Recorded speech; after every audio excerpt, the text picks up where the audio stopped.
h2c সমান কত দেওয়া আছে 10:9। এখন h2b h2c তিনটা নির্ণয় করতে বলছে। এক্ষেত্রে ফার্স্টে কি করব, h2b সমান কত লিখছে 4:5।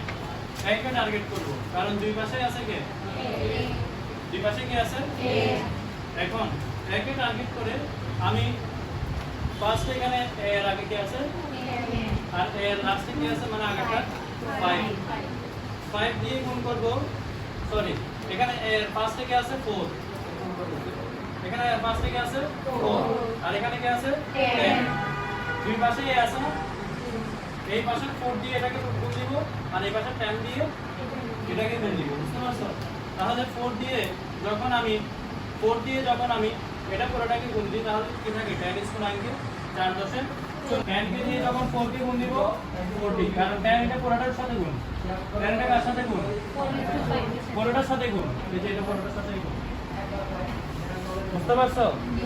তাহলে 4 দিয়ে ফার্স্টে যখন আমি এটা পুরোটাকে গুণ দিচ্ছি কি থাকে 40:3 ফার্স্ট সেকেন্ড আর হচ্ছে থার্ড কন্ডিশনাল। কন্ডিশন মানে কি? কন্ডিশন হচ্ছে শর্ত। যে সেন্টেন্সের একটা পার্টে যদি শর্ত থাকে ওই শর্ত অনুযায়ী নেক্সট পার্টে আমাদের কি বলবে সেটা নিয়ে আমরা কন্ডিশনাল আলোচনা করব। যেমন এক নম্বরে আছে জিরো কন্ডিশনাল। এর যে স্ট্রাকচার সেটা কি? Present simple plus present simple. If I hit ice it melts, তাই না? আমরা যদি আইসকে কি করি গরম করি বা তাপ দেই তখন আইসটা কি হবে? গলে যাবে। গলে যাবে না? এটা কি ইউনিভার্সাল ট্রুথ না? ইউনিভার্সাল ট্রুথ তো।